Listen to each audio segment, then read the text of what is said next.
Hello guys, मेरा नाम है विक्रम और आप सबके लिए लेकर आया हूँ तगड़ा वीडियो। चैनल पर नहीं है तो सब्सक्राइब कर दो, वीडियो को लाइक कर दो। चलिए वीडियो शुरू करते हैं। एक डॉक्टर साहब अस्पताल में दौड़े चले आ रहे थे और जैसे ही ऑपरेशन थिएटर वाली लॉबी में गए तभी उनको कुछ लोगों ने घेर लिया। वह लोग डॉक्टर साहब को सुनाने लगे कि इतनी देर से आए हो, हम आपका कब से इंतजार कर रहे थे, आपको कॉल कर करके थक गए। क्या समझते हो अपने आप को? आपका बच्चा होता है तो आप इतनी देर से आते क्या? डॉक्टर साहब कुछ बोले नहीं, वो सीधे ऑपरेशन थिएटर में चले गए। 1.5 घंटे बाद बाहर निकले तो उन लोगों ने फिर डॉक्टर साहब को घेर लिया। फिर सब बच्चे के बारे में पूछने लगे, बताइए कैसा है बच्चा?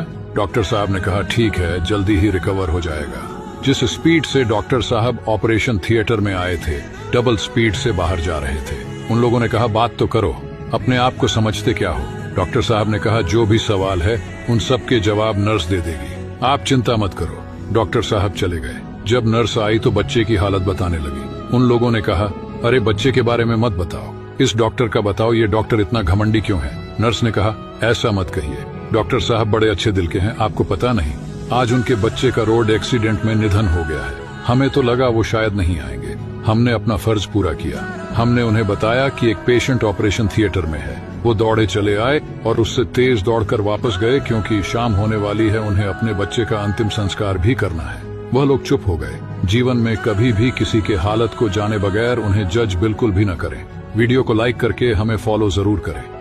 एक बुजुर्ग आदमी स्टेशन पर गाड़ी में चाय बेचता था। गाड़ी में चाय बेचकर वो अपनी झोपड़ी में जाकर अपनी बुजुर्ग पत्नी से कहा कि दूसरी ट्रेन आने से पहले एक और केतली चाय बना दो। दोनों बहुत बुजुर्ग थे। तब बुजुर्ग आदमी बोला कि काश हमारी कोई औलाद होती तो वो हमें इस बुढ़ापे में कमा कर खिलाती। औलाद ना होने के कारण हमें इस बुढ़ापे में भी काम करना पड़ रहा है। बुजुर्ग आदमी वापस स्टेशन पर गया। तब उसने वहां प्लेटफॉर्म पर एक बुजुर्ग दंपति को सुबह से लेकर शाम तक बेंच पर बैठे देखा। तब वो चाय वाला बुजुर्ग उन दोनों के पास गया और उनसे पूछने लगा कि आपको कौन सी गाड़ी से जाना है?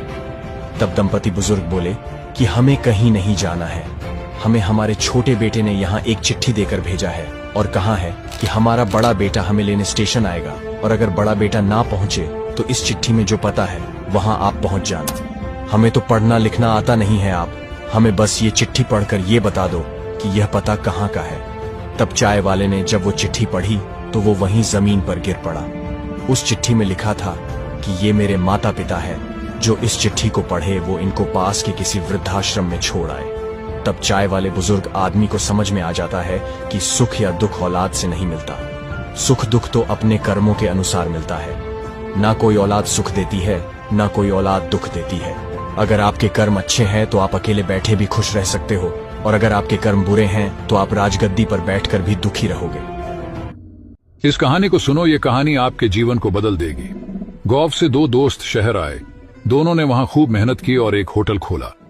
कुछ ही सालों में होटल खूब चलने लगा। दोनों ही दोस्त कमाई का आधा आधा हिस्सा बांट लेते। कुछ दिनों बाद पहले दोस्त के मन में लालच जाग गया। उसने सोचा, अगर ये दूसरा दोस्त ना होता तो पूरी कमाई मुझे ही मिलती। तो पहले दोस्त ने लालच में आकर दूसरे दोस्त को जहर दे दिया, जिससे उसकी मौत हो गई और पहला दोस्त खुशी से रहने लगा। उसने शहर में कई जमीनें खरीद ली और शान से रहने लगा और एक खूबसूरत लड़की से विवाह कर लिया। कुछ साल बाद उसे एक बेटा हुआ। जब बेटा बड़ा हुआ तो वो अपने बेटे को पढ़ने के लिए विदेश भेज दिया, लेकिन वहां जाकर उसे बड़ी बीमारी लग गई। महंगे इलाज की वजह से उसके पैसे खत्म होने लगे। घर बिक गया, जमीन बिक गई और होटल भी बिक गया।